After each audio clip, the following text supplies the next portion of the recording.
Well, welcome to the Instant Karma Lounge here at the Cabin at Sundance Festival for 2020. I'm with Boa Nguyen, who's got a short film in competition. It's a feature-length film, actually. Is it feature-length? Feature-length, yeah. You know what? Where's my PA? I'm going to fire her. There she is.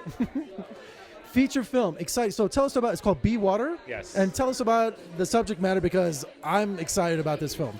So it's a documentary about Bruce Lee and looking into who he was as a person, unpacking the myth, and kind of figure out figuring out what struggles he went through while he was going through Hollywood, and also charting his kind of meteoric rise in Hong Kong. And for your involvement in this, I guess there was like a lot of footage that the family had, or just stuff that's never been seen before. How did you get access to such incredible material? I think it was kind of just building relationships with a lot of people. It took a lot of years of research and archive, but we did manage to we went to Hong Kong, went through film archives, went through the family archives to find some rare photos. And I mean, I think the most interesting part is that we were talking to people who hadn't spoken about Bruce Lee in decades, or in some cases have never spoken about Bruce on camera, and they knew him very intimately. And how much access did the family give you? Were they very protective of his image and of his, of his legacy? They were very open. Again, it's about building a relationship over time, and I mean, it is their life, it's their history, and they kind of have a right to protect it in a way. Even though we think of Bruce Lee obviously as this very iconic public figure, he's still very much someone's father, someone's husband, someone's son. I mean, when you think about pop culture, you think Marilyn Monroe, John Wayne, and Bruce Lee is still up there in popularity. For sure. And what's his legacy? Just because he just transcended the myth? I think, you named a lot of people who died when they were really young, right?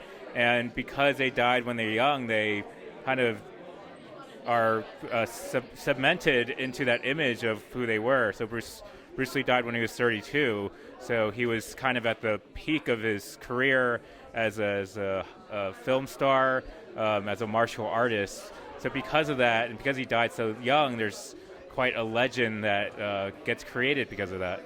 Was there anyone for the documentary that you went after to interview that was difficult, or you got like a Chuck Norris or something like that, or was that something a totally different attitude or angle for this movie? I mean, I don't want to give away too much. There's a lot of people who we spoke to that hadn't spoken about Bruce in a long time, especially in a documentary. We were fortunate enough to get Kareem Abdul-Jabbar to speak about Bruce Lee, and he was a very close friend and student of Bruce. And one of the interesting parts is that we think of Bruce Lee as a teacher to some of Hollywood's biggest stars, but he also learned a lot from people like Kareem Abdul-Jabbar and Steve McQueen and James Coburn. And I think there was that kind of inner exchange of ideas that was quite interesting when I was exploring Bruce's life. Dragon, the Bruce Lee story. Yeah, I mean, I've never seen a film that affected me more like that, to know about how complicated he was and what he fought for, in the Asian community. So, I mean, he's a hero to so many people. So taking on a documentary of this subject matter, was there an angle that you really wanted to focus on that hadn't been told before?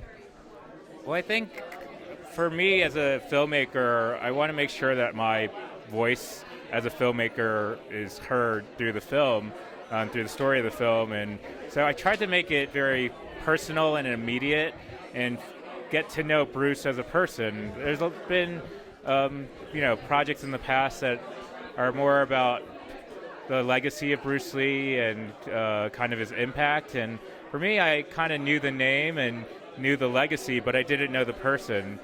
So we really took like a deep dive into figuring out his struggles, his vulnerabilities, and his fears. But your journey in making this film, I bet by the end, you did feel like you knew him. You came close to him.